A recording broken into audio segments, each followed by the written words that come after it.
Welcome to Tuesdays with Gretchen on Life Embracing. This week we're talking about triggers and how to overcome them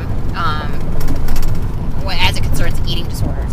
I can obviously just talk from my own experience as a compulsive overeater and a binger. Anything can be a binge, truly. For me, there's certain textures and flavors that if I taste them, it triggers that emotional place of comfort and warmth in me, and it's like I can't stop because it feels good. And it's feeding, literally and figuratively speaking, a place in me that needs that warmth.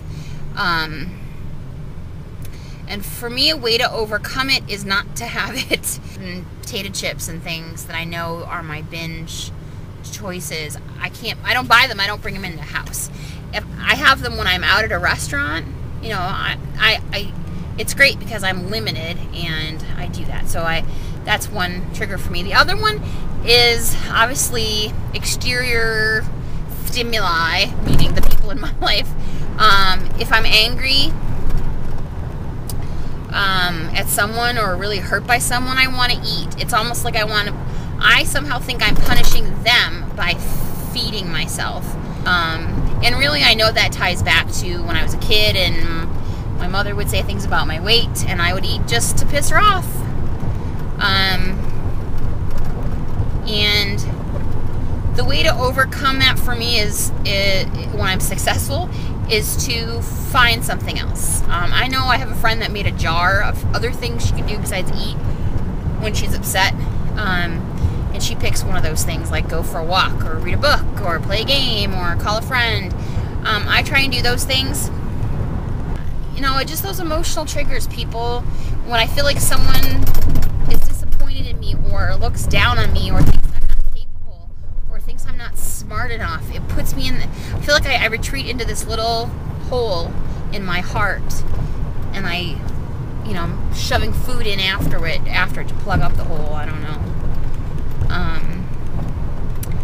And that is probably the hardest thing for me to overcome, and I don't do a great job of it all the time, but it's the self-talk. You know, it sounds so cliche, but when the thought comes in my head, he thinks I'm not good enough, or he thinks I'm fat, or that person thinks I'm my butt's too big. You know, I have to change the thought of, I don't care what that person thinks. How do I know that's what they're thinking? Why am I so selfish as to think they're thinking about me? And you're beautiful no matter what you look like, and it doesn't really matter. And kind of trying to change the thought instead of running home to eat in the moment when I feel that hurt. Start doing the repair then and not later. And that's what helps me. And I think 9 times out of 10, if I can distance myself from the situation, whether it's remove myself from the house or remove myself from the kitchen or leave the dining hall at work, whatever I need to do to remove myself from that vice, that's what works best for me. Because I'm an intelligent person. I know what's good for me and what isn't. And in that moment, if I'm able to take a breath, think about it, change the thought pattern, and change my emotional direction, that's what I have to do.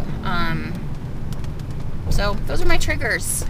So nobody can tell you what to do with your triggers. You have to figure out what they are first, obviously. That's half the battle. And then figure what is the best, what steps should I take that will keep me safe, keep me healthy, keep me sane, and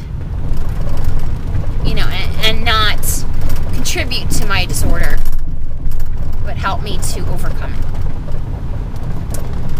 Make it a great week. We love you here at Life Embracing. We're excited to have our new folks, Alina and Megan, and to get Wendy back hopefully soon. And hopefully you will feel that we make a difference in your